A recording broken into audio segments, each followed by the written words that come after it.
আমি মহেশখোলা তো গুলবাজার গাড়ি চালাই। আমরা এই রাস্তা প্রচন্ড খারাপ, আর যা দীর্ঘ কয়েক মাস ধরে আমরা সরাবেড়া করতে পারতাছি না। গাড়ি হিটা জায়গা বিয়ারিং জায়গা রিং জায়গা, মানে কি অবস্থা। কাল কয়েকটা অ্যাক্সিডেন্ট হয়েছে, গলা পড়া শিলি লাগছে একজনের মহিলার। হ্যাঁ, এই রাস্তাটা কিভাবে চলবো আমি বল। টমটম অ্যাক্সিডেন্ট হয়েছে গুলবাজার টু মহেশখোলা। কতদিন ধরে এটা খারাপ? হ্যাঁ, কতদিন ধরে এরকম অবস্থা? আচ্ছা, দীর্ঘ 4-5 মাস। কতক্ষণ অবরোধ? আমরা সারারাত অবরোধ করা হয়েছে। এখন পর্যন্ত আমরা কোনো সুরা পাইনি। প্রশাসন যে পর্যন্ত আমাদেরকে সুরাও না দেবে ততক্ষণ আমাদের এই অবরোধ চলবে। অবরোধ আমরা তুলবো না, কারণ দীর্ঘদিন ধরেই, এর আগে আমরা 1.5 বছর আগে একবার বসেছিলাম ওই কালী মন্দিরের সামনেই। আমরা এসে অটো সিন্ডিকেটের সব শ্রমিকরাই বসেছিলাম। আর এই রুট দিয়ে যে বড় গাড়িগুলো লরিগুলো চলছে, এটা কোনো টাইম টেবিল নেই।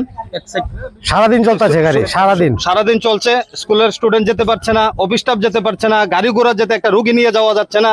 ওদের জন্য ওরা সকাল থেকে শুরু করে রাত্রেবেলা, ওদেরকে একটা টাইম করে দেওয়া উচিত প্রশাসন থেকে, যে 8টা থেকে রাত্র 9টা অব্দি দিক দিয়ে বড় গাড়ি চল করতে পারবে না। কারণ ওদের জন্য একটা স্টুডেন্ট নিয়ে যাওয়া যাচ্ছে না, একটা অফিস স্টাফ নিয়ে অফিসে একটা ঠিক মতো যে অফিস ধরতে পারছে না। আর আমরা তো ওটু 2 দিন পর পর আমরা রিপেয়ারিং করতে হচ্ছে, মেনটেনেন্স বাড়ছে। আমরা কোথায় গিয়ে দাঁড়াবো? আমরা তো এই রুটটাই আমরা একমাত্র আমরা রুটি রোজগারের সম্বল। আমরা এই রুটটা থেকে আমরা বউ বাচ্চাদেরকে নিয়ে এখান থেকে খাওয়াই, মা বাবাকে খাওয়াই, সবাইকে সংসার পালন করি। আজকে এই রুটটা দেখুন, গত পরশুদিন একটা টমটম টিন নিয়ে যাচ্ছে, এই যে অ্যাক্সিডেন্ট হয়ে একটা লোকের গলা কেটে গেছে, 7-8টা শিলে দেওয়া হয়েছে ওই লোকটাকে।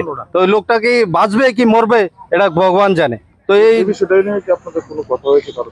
আমরা পিডব্লিউতে একবার গিয়েছিলাম, পিডব্লিউতে গিয়ে বলা হয়েছে যে ঠিক করে দেবে। দেখুন, ওই বলার পরে ওইগুলা ইট কতগুলো ইট বিছিয়েছে, ওই আপার উঠে যাচ্ছে ইট। এই সব বড় গাড়ির কারণে, বড় লরিগুলো যাচ্ছে। এটাতে যদি একটা, ধরুন আমি খেতে পারবো 5 কেজি, এটার যদি আমি 15 কেজি চালাই, তাহলে তো রোডটা ঠিক থাকবে না। তার জন্য আমরা প্রশাসনের কাছে হাত জোর করে নিবেদন করছি যে অতি সত্বর এই রোডটাকে ঠিক করা হোক। আর এই বড় লরিগুলাকে একটা টাইম, রোড তো আছে, গাড়ি চলাচল করবে, এক সাইড করে দেওয়া। কিন্তু সকাল থেকে 8টা থেকে রাত্র 9টা অবধি যাতে এই রোড দিয়ে বড় গাড়ি চলাচল না করতে পারে।